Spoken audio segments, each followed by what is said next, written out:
60 for the details of these stories and many others, including sports and entertainment, coming up over the next 1 hour. Remember, we're also live on DSTV channel 279, on social media, TV3 Ghana. Now let's bring you the details. In our first story, pupils of the AGAVE-AVEGORME kindergarten and primary school have resumed school amid harsh conditions. Now, all COVID-19 protocols are also not being adhered to because the school has not taken delivery of their share of government personal protective equipment. Schools have resumed after a 10-month break owing to the COVID-19 pandemic. However, not all schools are back to enjoy good facilities. At the AGAVE-AVEGORME primary school in the South Tone district, pupils and teachers are learning under harsh conditions. Deteriorating classrooms, inadequate furniture and lack of teaching and learning materials are the bane of the school. You are lucky that the wind is not blowing. When the wind started blowing, teachers, children, you see them like sorry to say, like a pig in a mud. They become so dirty.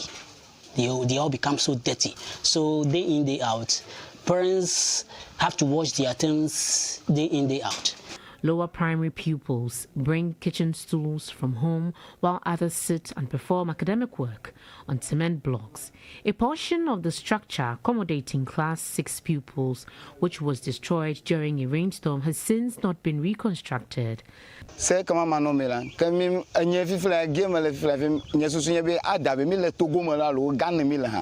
We don't know whether we are in Togo or Ghana because we have been neglected for far too long. The only time we are recognized as Ghanaians is during election. After that, nobody cares about us. So, it's our school. Classes 4 and 5 pupils have been combined in one class and have total disregard for the COVID-19 protocols. None of the pupils in the school had a face mask on, while social distancing during instructional hours was also not observed owing to lack of furniture in all classes. The school is yet to receive their share of government's personal protective equipment. No teacher was willing to engage the media further because they had been instructed by their superiors not to do so. The provision of a befitting infrastructure and PPE for the pupils and teachers of the AGAVE-AVEGORME primary school is key to preventing an outbreak of the virus in the school.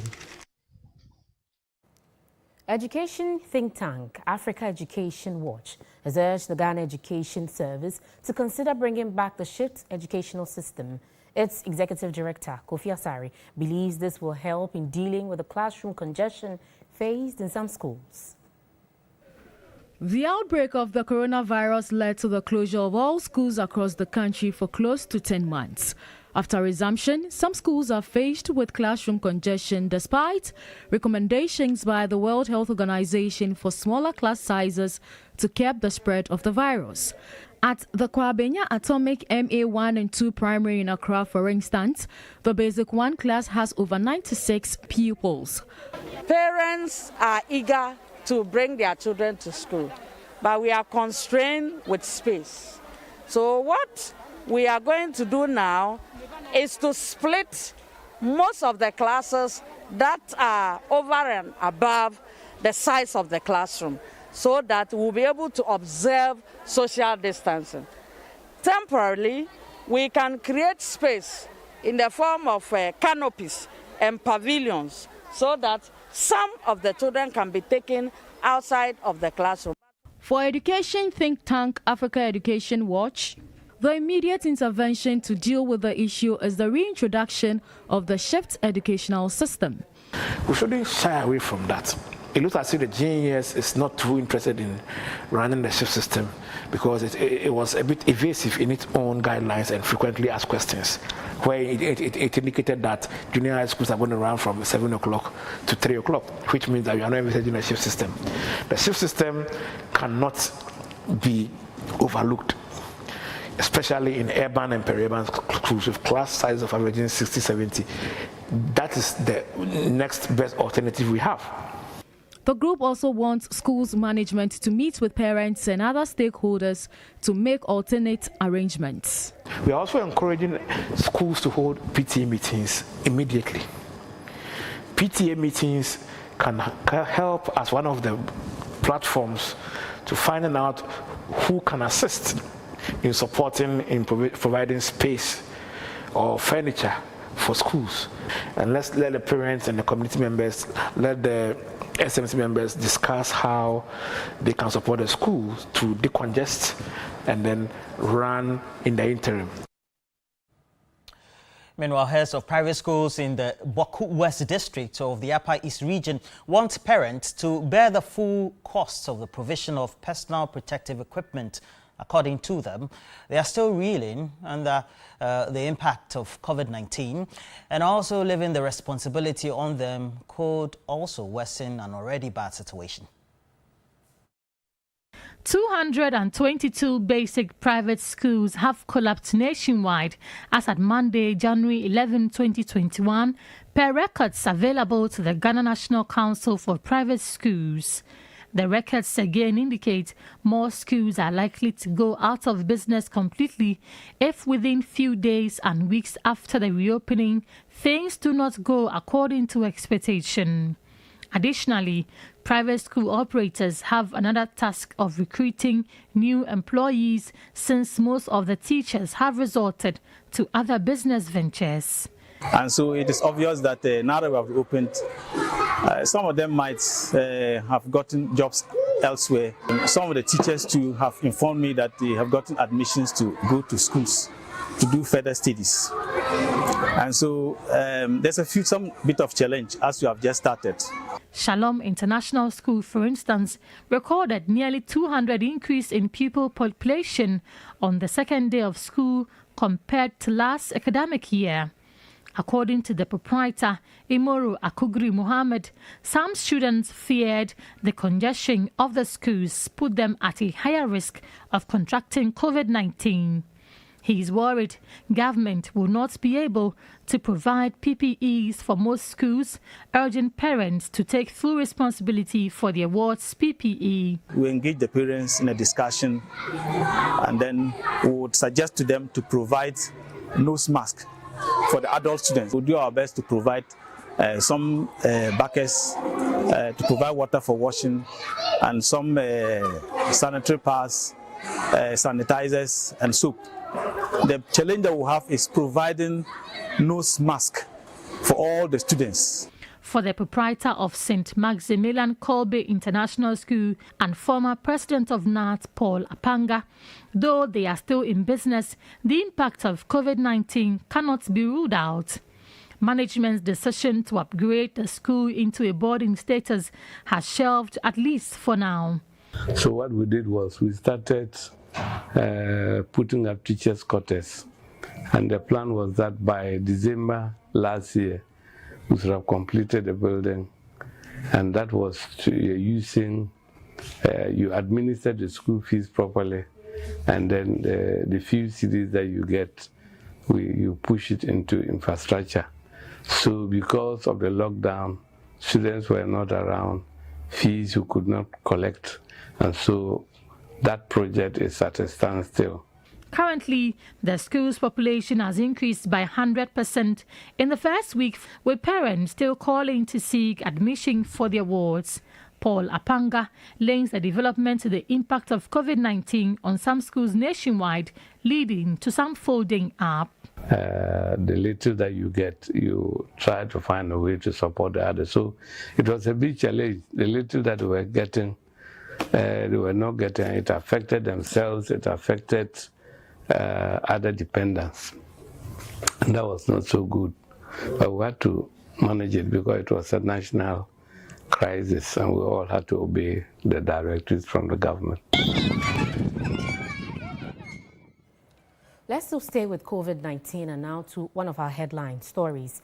Aged 37, she was a patient with high-risk pregnancy, already complicated by uterine fibroids. Then she contracted COVID-19. Saving the lives of both mother and her precious baby was topmost priority.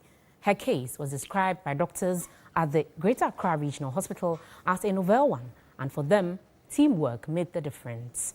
Now, here's a story by Wendy Lai and Zoe Anita Odei.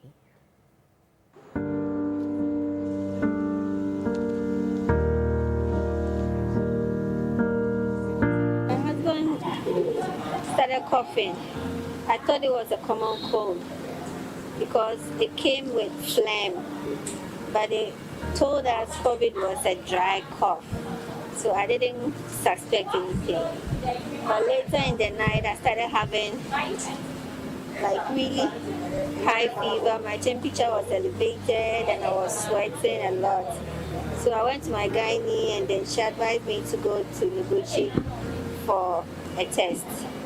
And then 2 days later, it came back positive. And then I went to Ghana East Municipal Hospital COVID unit. They realized my case, 40 weeks pregnant, was quite like a volatile situation.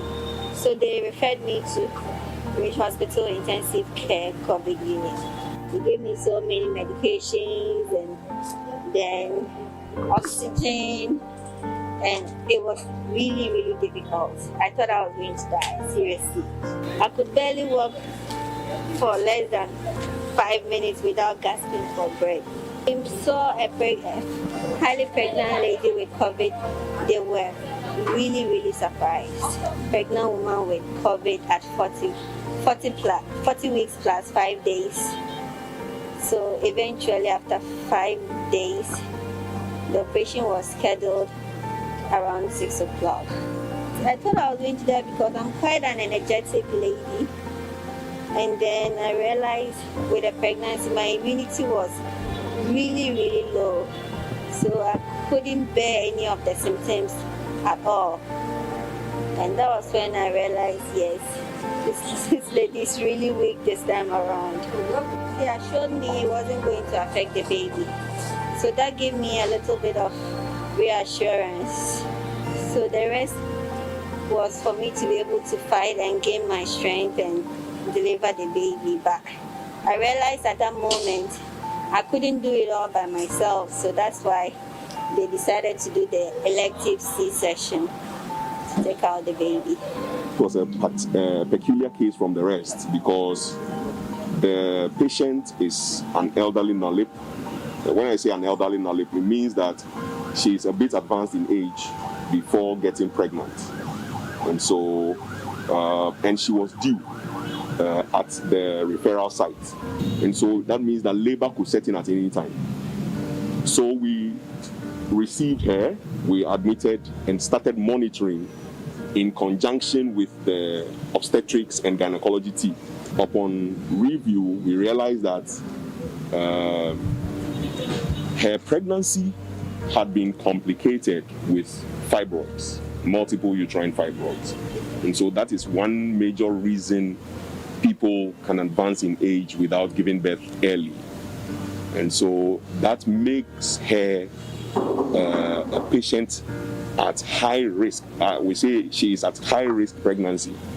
The obstetrics and gynecology team have to have their experts, the consultants, come in to see and assess. And then, because she is elderly, her management will have to be interventional. So we decided that we would have to have a cesarean section for her. The COVID-19 management team collaborated with the obstetrics and gynecology team, and we managed alongside. However, the date we were expecting that COVID result would have come negative, we received the second result again and it was still positive. So we had no choice than to prepare and go in with the COVID-19 infection prevention protocols in mind. So that's what we did. And that is why this case is very novel. It's the first time of its kind in the country, and we're so happy we are the center that produced this excellent result. We did it under spinal anesthesia to take away any having to intubate, putting down a tube and all that, which is more invasive. So we used a less invasive but equally effective method. So she was awake while the surgery was done. and saw her baby after the baby came out as well. And it also gave a lot of, it reduced the pain that she would have experienced if we had done general anesthesia. So she didn't have a lot of pain after the whole procedure.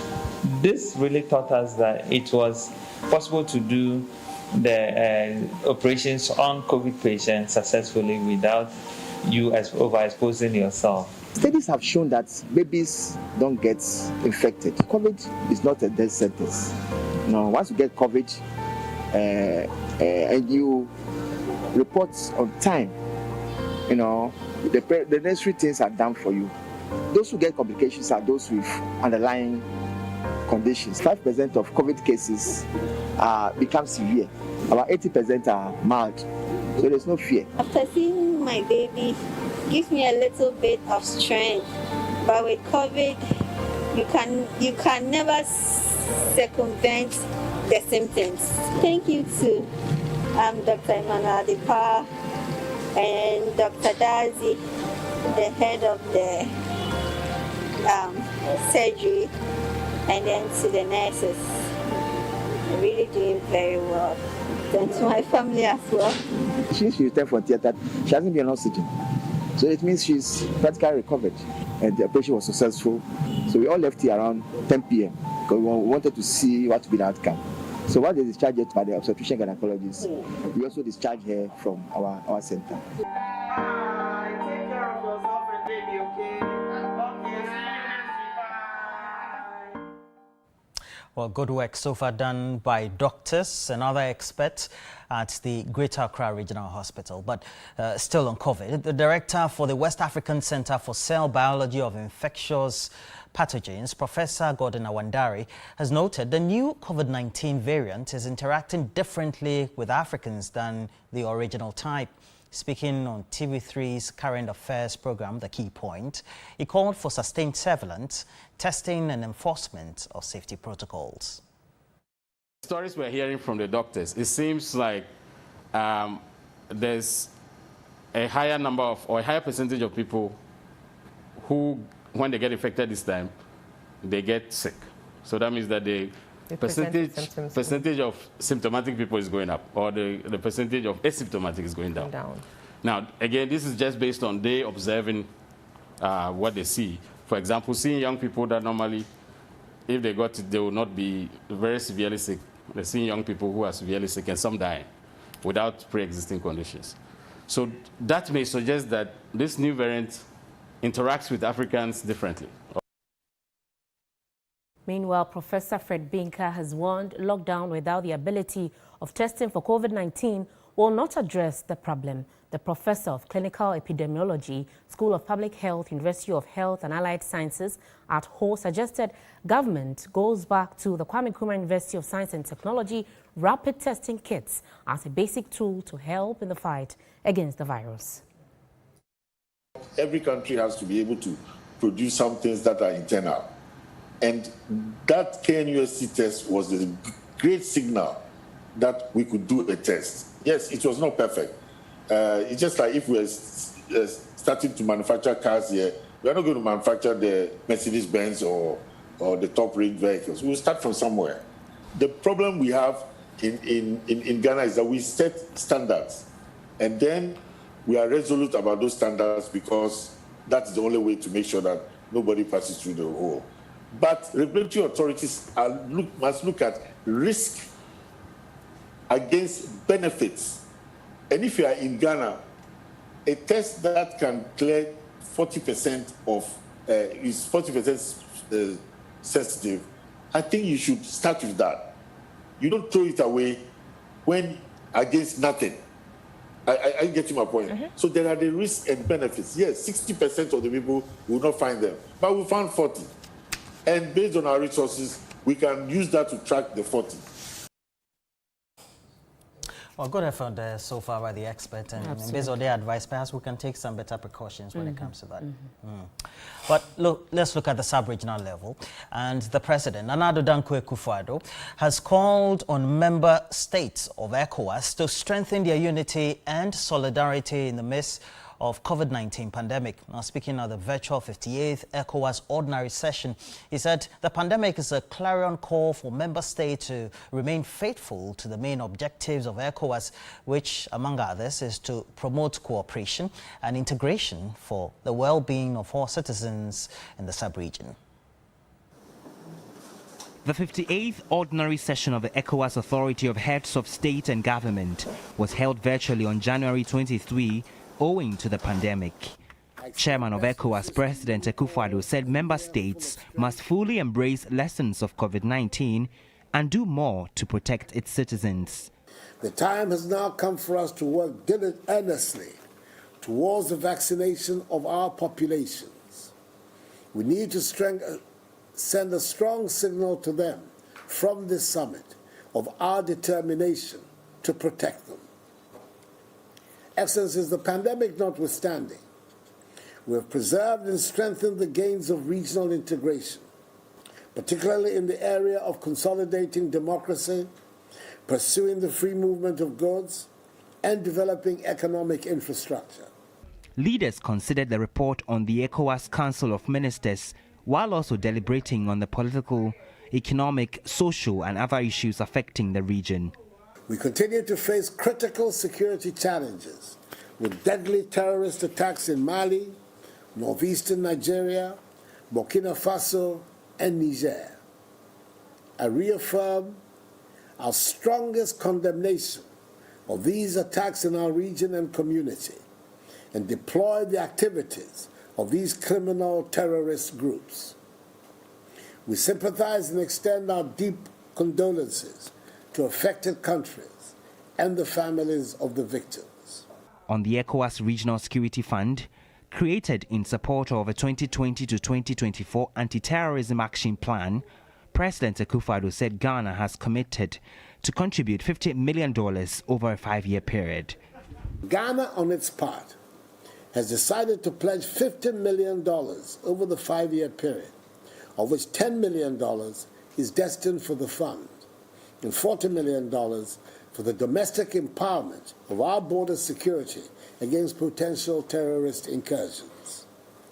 Half of the $10 million, i.e. $5 million, has been paid by Ghana directly into the ESRF account, of which confirmation transfer instructions for the payment.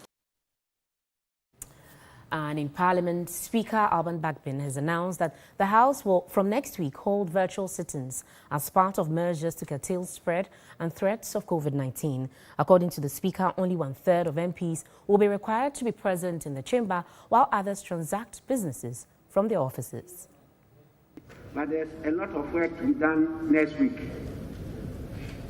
But because of the COVID, I think we are going to take some measures.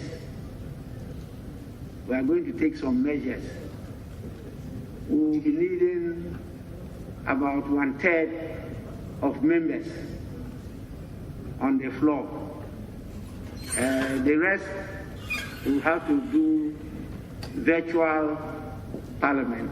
You have to be in your offices, observe proceedings, as and when necessary, appear to contribute.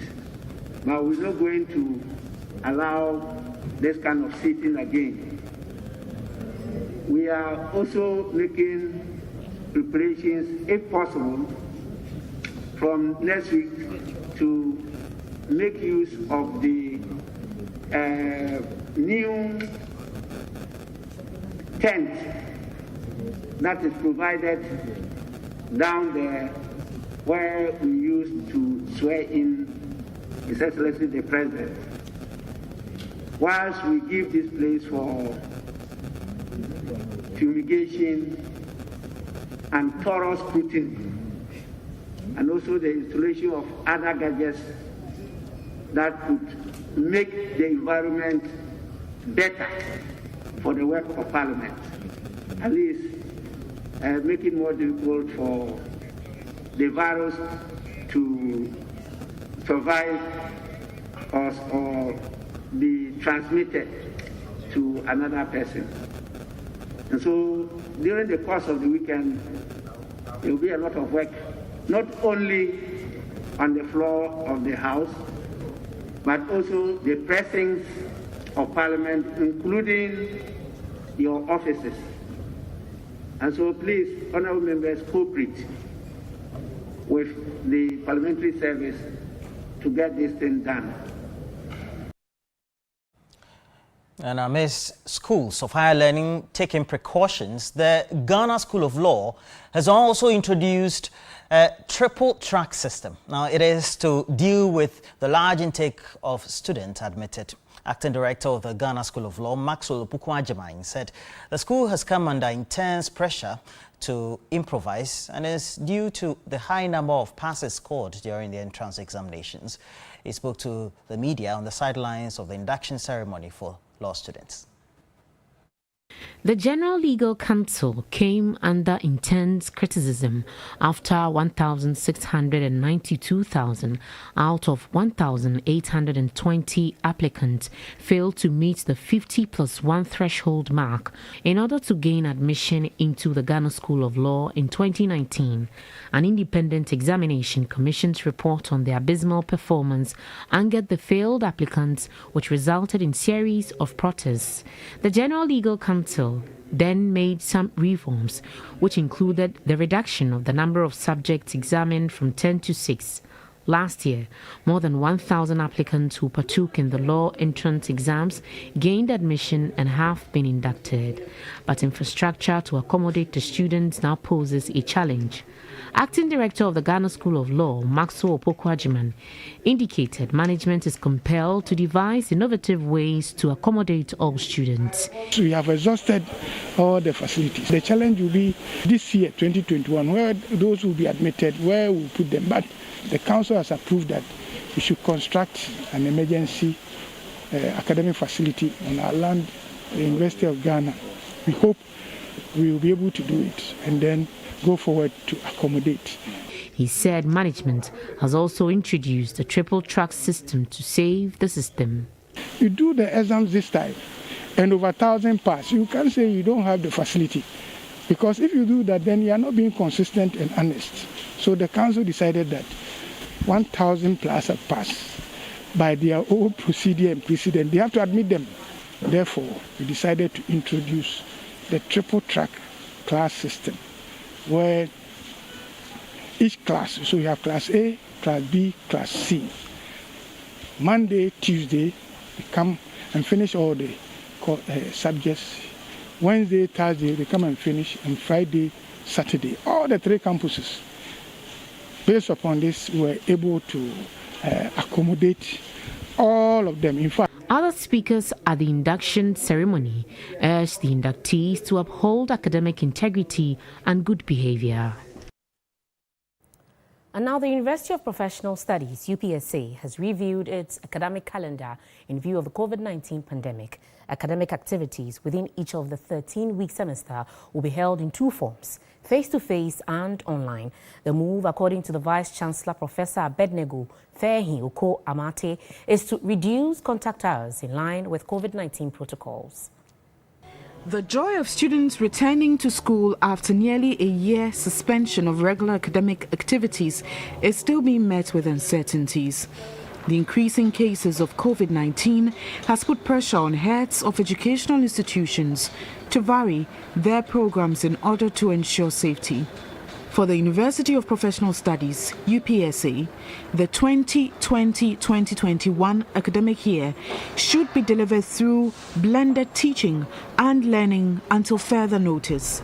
The 13 weeks per semester will include 6 weeks of in-person teaching with double contact hours per week. The second half of 6 weeks will be held online. Students will only return to campus for the end of semester examinations in person for a limited time. The matriculation oath will require you to be diligent in the pursuit of your studies, to seek knowledge and truth, and to promote the general good of the university. It also binds us, as university management, to seek the welfare of students in whatever we do. As fresh students, in your pledge to put up good behavior, you are committing yourself to be disciplined and good ambassadors of the university. Vice-Chancellor of the university, Professor Abednego Fehi Oko-Amate, linked the arrangements to a possible second wave of COVID-19 at the matriculation of the School of Graduate Studies. Studying during COVID times presents its set of challenges, the most critical being managing academic activities safely amidst the growing threat of the pandemic. Health experts are constantly warning us of a second wave of the virus in our part of the world. This development undoubtedly portends a possible disruption of academic work if care is not taken.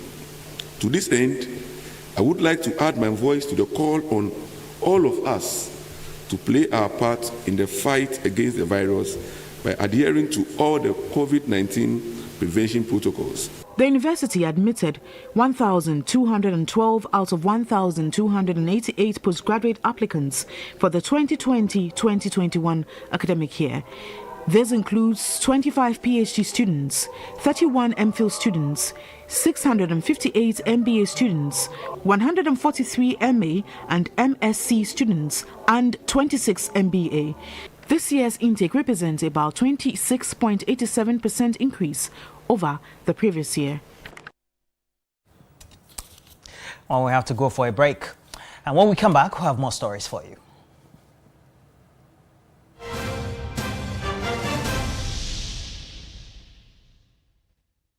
All students of Agri Memorial Senior High School. My school needed a facelift, and Deluxe acrylic paint came in and did their magic. And wow, the school looks The touch is simply classic. The school environment is now conducive for us all to teach and learn. After the painting, our colors are just phenomenal. Exquisite, a conducive place to study now. Proud to be an Amazing. You like your acrylic paints, you can't contest. I love football. Football can be a dirty game, on or off the pitch. Even when I'm trying to score at a party, stains find a way of tracking me down. But I don't worry at all, because I have CleanSoft. Use new CleanSoft 360 Deep Clean, a unique formula with active ingredients and enzymes that gets rid of all stubborn stains and leaves your clothes smelling wonderful. CleanSoft, my favorite. CleanSoft 360 Deep Clean, clean all. Mama! Me know. And I can't stand it. Just a moment. And now power, huh? Yeah! Oh yeah, Jack Macron no more. It's you can there. Hey yo, contomre. What okuni? Tomato sauce or only a bebre. And a pasadine for box with salad here. Hey yo, stew. And a jollofa. Na better one. That don't know it though. Up that. And the ball of here. Oh, make the bunny a joa.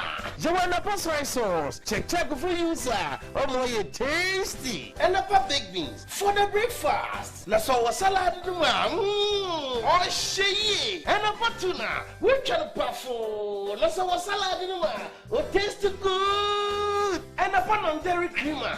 4 box with so kinsey. Oats. Na crematinos. Yo, and the spaghetti. Talia Poppy. Mansunin Sijadu Re. Nafa and a spaghetti no gum. Who and a patalia no I am ready. For what? On you with you. So I am no so good. Dem de ruboyi FDA ashishim ajatu.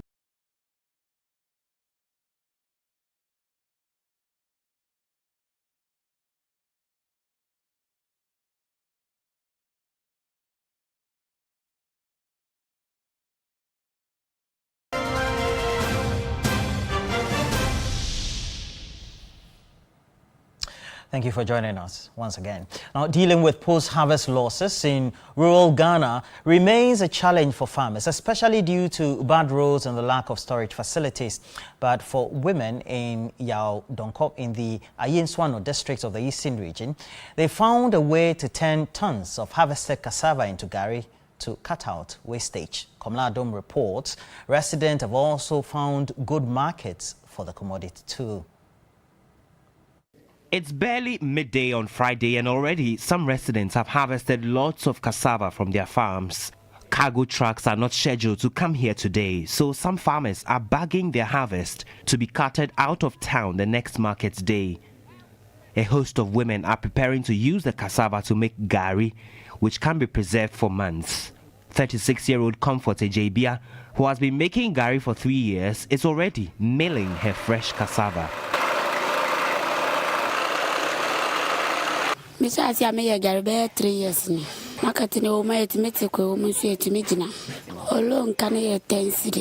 It's been 3 years now, and business has been good. The gari sells at 10 cedis per bucket.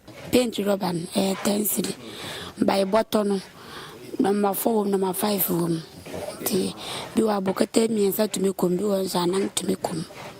She is one of scores of women here who have now found an efficient way to convert their fresh cassava without having them go bad.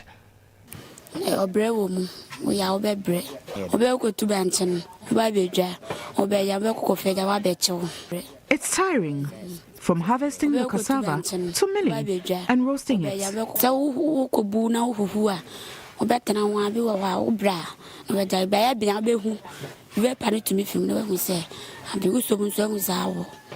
Kwame Ba, one of the young men helping the women mill the cassava, recounts how making gari became a lucrative venture here. I'm a gari business some years ago, na and we quite one in your maybe. Into Ama Unipano, Utubanjan Kraka, a cab akupeneba. Due to the bad roads, the cassava goes waste. So the residents decided to use the excess cassava to make gari. That's how it started. This is a backroom we are nature's I waste. It was on my plans and I there and said by a gari. To me, face and no masses in gari no son, et to me Gina Kakrawaha. He has been offering milling services to the women in their homes at a fee.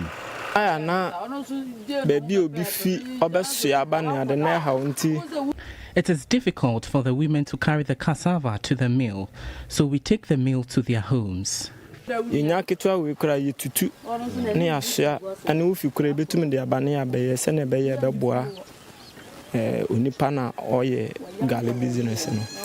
Either as individuals or in small groups, the process of making gari is ongoing. Peeling, milling, draining the water from the milled cassava, or even roasting over firewood. One thing you don't know is that wherever you may be in the capital or across the country, the gari you may be eating may just have been made from this community, Yaodonko, in the eastern region. And many of the women here say that their gari is the best on the market. In Accra, in Kumasi, in Samam, all parts of the country, this guy reaches all corners of the country. Comfort Ejebia and her friend are going to bag several buckets of gari to send to Kumasi, where the demand has shot up due to the reopening of schools. And as long as the demand remains high, they would continue to cultivate more cassava, and not even the bad roads and lack of storage facilities will stop them now. Kamla Adum, TV3 News, Yaodonko.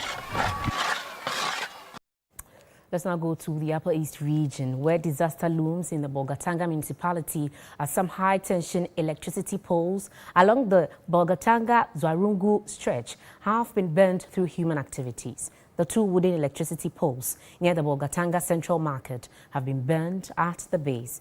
Tanko Mohamed Rabiu reports any further burning of waste in the area could result in a disaster. Residents of Bolgatanga municipality are living in fear over 2 electricity wooden poles that have been bent from the bottom, which is near collapse by unknown people after burning waste from the Bolgatanga Central Market. Observing closely, one can see the danger associated with the 2 electricity wooden poles situated in a drainage system linking the White Volta in the Upper East Regional Fire Service headquarters. The 2-phase electricity poles connect several houses, shops, offices, single faces, and the central market. Most of the waste, mainly plastic waste of the central market, is dumped and burnt close to the two wooden electricity poles, not realizing the danger of that action. According to residents who spoke off camera, several complaints about this situation have been reported to the Office of the Electricity Company of Ghana and the Bolgatanga Municipal Assembly for action to be taken, but all went deaf ears. Residents are therefore appealing to authorities to, as matter of urgency, replace the wooden poles to a more durable and fire-resistant poles to avoid future disaster. They are also cautioning market leadership to resist dumping waste there and calling on the Municipal Assembly to facilitate an action to end dumping and burning of waste at the danger-restricted area. Now, urban gardening is gradually gaining ground in Accra as most people are now beginning to make use of space in their houses and homes to cultivate food crops. Now, residents of nearby MAMMOBI and NIMA are also engaging in the practice after undergoing specialized training. My Garden, My Health, My Wealth project, initiated in 2017 by Hipsters of Nature with support from GIZ and Mothers Club in Development, was to support households in urban areas on how to use limited spaces in their homes to cultivate food crops. The multi-story program is to boost vegetable production by the use of sacks, bottles, and cans to minimize land and water use. About 2,000 households in NIMA and MAMMOBI have been trained in crop care and disease control and have been provided with gardening tools and seeds to start their gardens. Since the lockdown, we started finding it difficult to go out to get some food crops and things. And if we can do the gardening ourselves, I think it's better. Domestic gardening is being done on the floor. Now we are having a garden in a sack. Surprisingly, it is yielding. That is a challenge for us. How to be able to manage it, how to water it. You water it and then you find out that you have put so much water.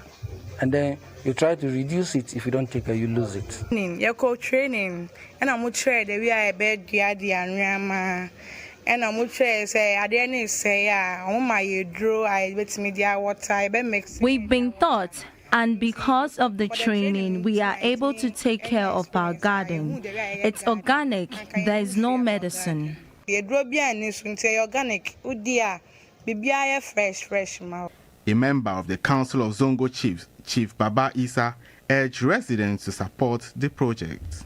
I encourage all the community members, the elderly, the youth, and everybody to show a considerable interest in this project. So it is one way of lifting society forward, at least if you can plant and you can eat what you have planted, actually economically it has reduced the burden for you going outside to buy things.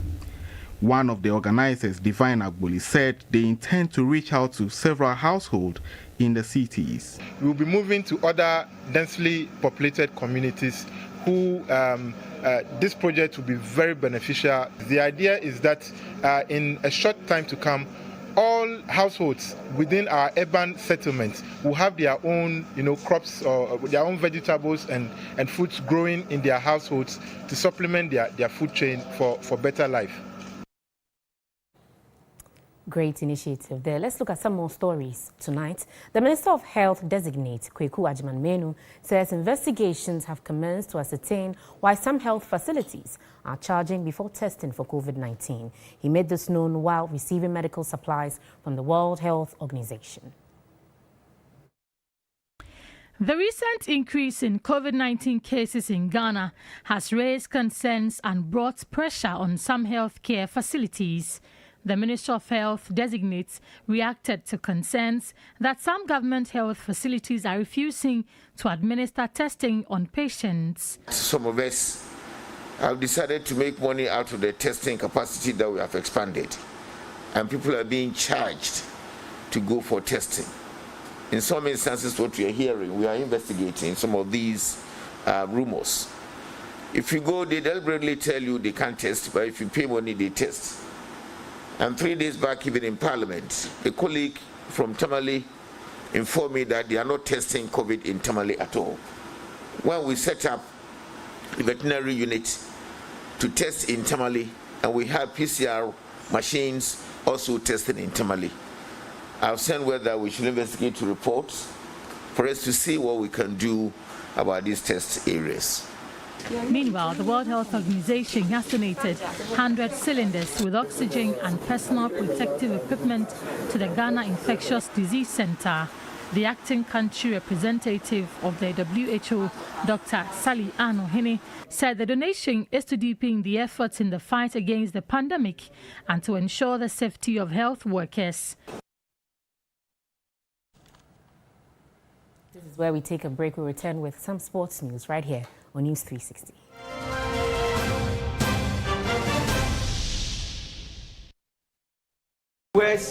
I'm feeling very frustrated and bored in Sambulai.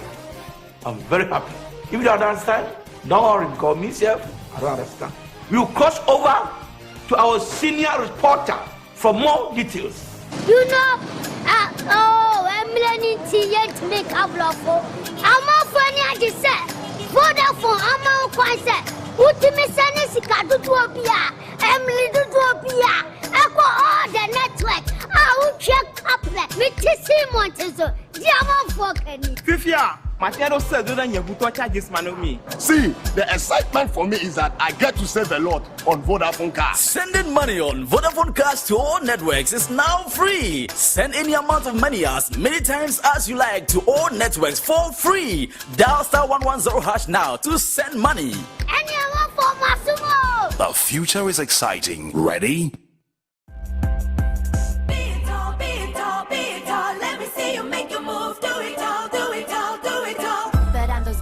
I compromise it all. Either my skin is sensitive or my back's against the wall. You can have it all. What? Always brings it all. Okay. Get tall with new Always 2-in-1. Feather-like softness overall, even on the wings, girl. And rapid dry channels. Let me see you make a move. Be it all, do it all, have it all. Always 2-in-1 feathery soft. Make you start off the year by stepping up with DSTV. Things are about to get cray. Whoa, okay. And that's important because DSTV, they come give you more of the entertainment you and your family they like. So fasten your seatbelt. As DSTV take you go higher with more epic live soccer, exciting local drama, and best kids show. That's a lot. Yo. My people, all you for do be say, starting from 14th January to 31st March, upgrade your current DSTV package to the next one, and DSTV will bump you up to the one above that at no extra cost. It be that simple. What? Come on. Oh, exciting. Okay. For example, let's say you have family. All you have to do is pay for Compact, and DSTV will give you Compact Plus at no extra cost. This is a lot. Yeah. Follow us with the hashtag DSTV Step Up for more, or call us on 0302 740 540. Terms and conditions apply.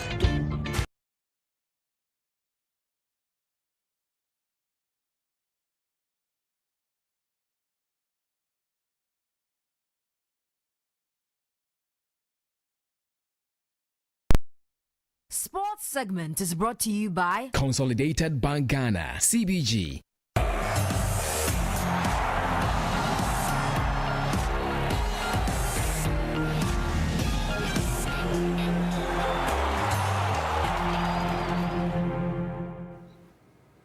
Hello, good evening. Time now for sports news here on NEWS360. My name is Yao Ofosulabi. Now, LEGON City's football club recorded their second victory of the season after producing their very best to beat ASHGOLD by 5-2 on Friday at the Accra Sports Stadium.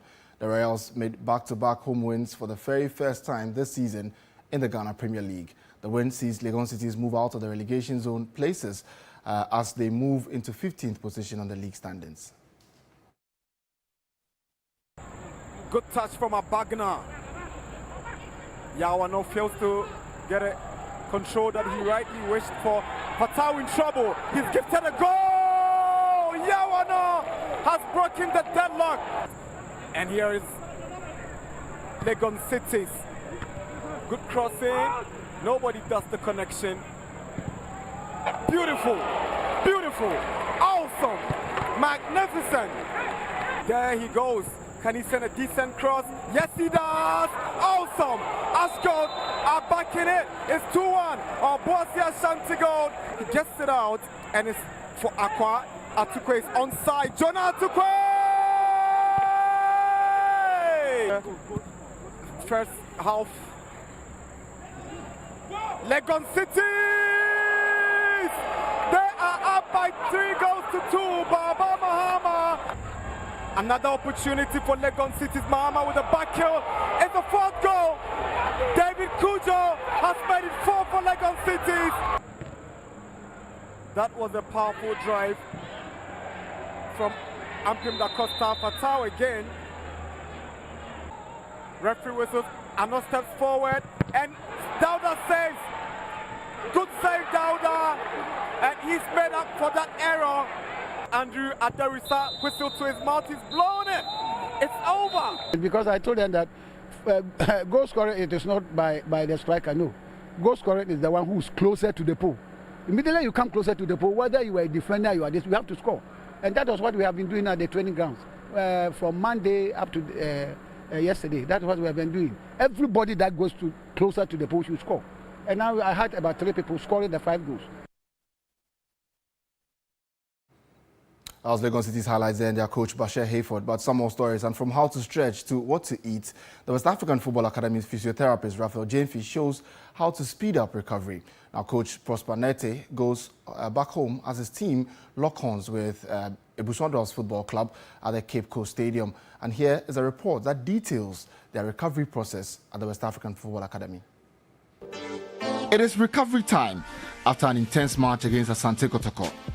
The first team is up early with their towels ready for the physiotherapist to walk them through the activities lined up for the day. Recovery is becoming increasingly important to the high-performing athletes in a bid to reduce fatigue and enhance performance. At the Summer Hut, these players enjoy some luxury and reflect on the game they played against Kotoko.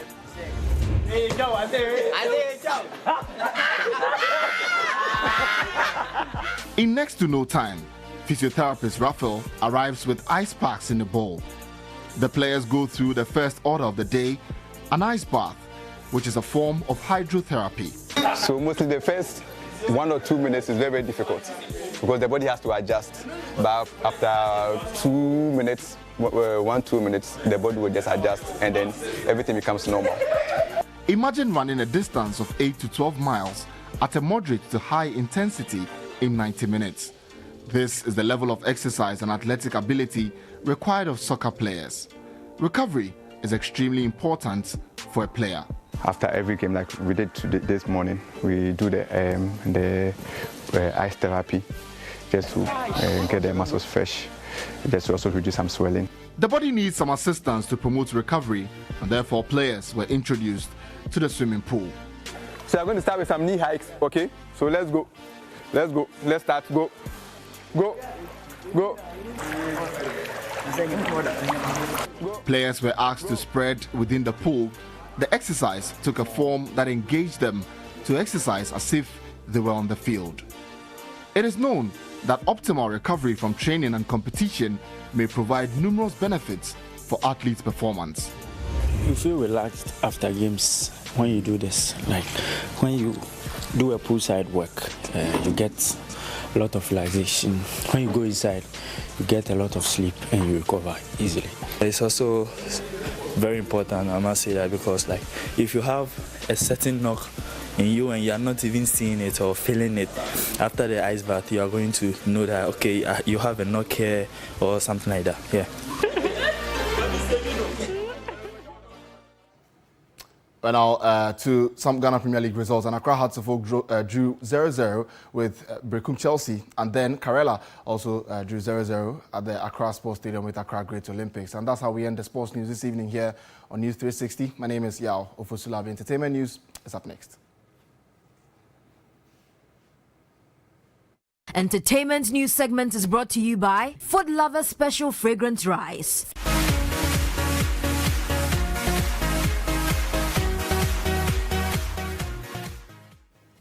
In entertainment news tonight, some stakeholders in the arts and entertainment industry have been reacting to Dr. Awal Mohammed's nomination as Tourism, Arts and Culture Minister in President Akufo-Addo's new government. General Manager of MGTV and host of Travel Pass on 3FM, Francis Doku, believes the minister-designate has the potential to improve the image of the sector if industry folks give him the needed support and push.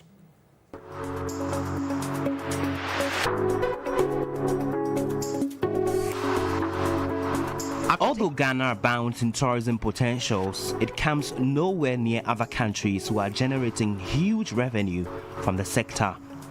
General Manager of MGTV, Francis Doku, attributes the challenges in the tourism sector to lack of proper planning and policy making. I think that if you want to mention some of the leading tourism destinations in Africa, Ghana is very far down that food chain.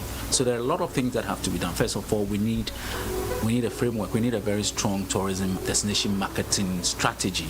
I think that we are lacking in that area. It remains the wish of many to see the country's tourism sector make some great stride in the coming days with the appointment of a new minister.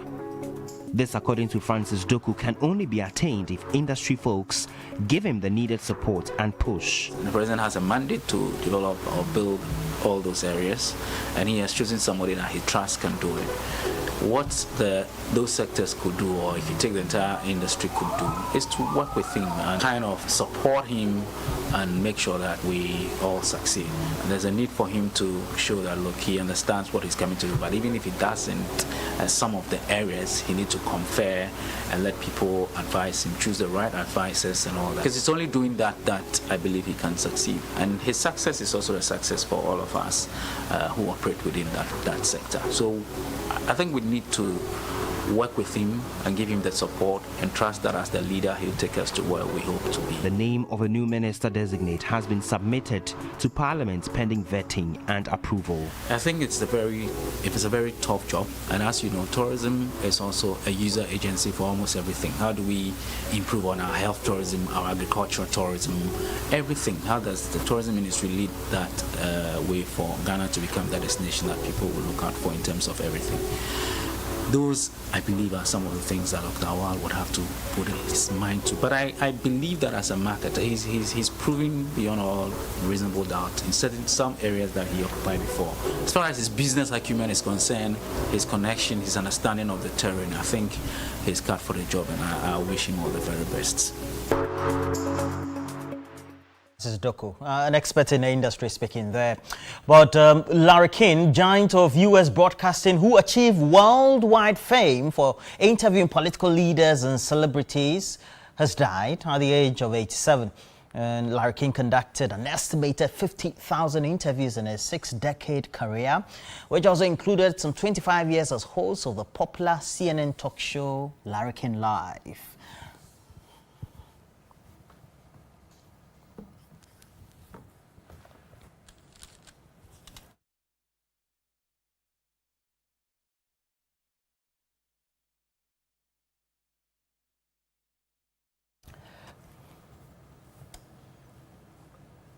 Quite an unfortunate one there. Yeah, may so rest in peace, but exactly. He made so much impact. Absolutely. And influenced everybody, including all of us. Yeah. So may so rest in peace. And before he died, he had lost 2 of his children as well. Yeah. And we're told this one is also, he had been at the hospital for COVID-19. Yes. That's why we all need to make sure we obey the COVID protocols. But that'll be it for now. My name is Roland Walker. And I am Aisha Yakubu. This morning on 3news.com. Good evening. Bye-bye.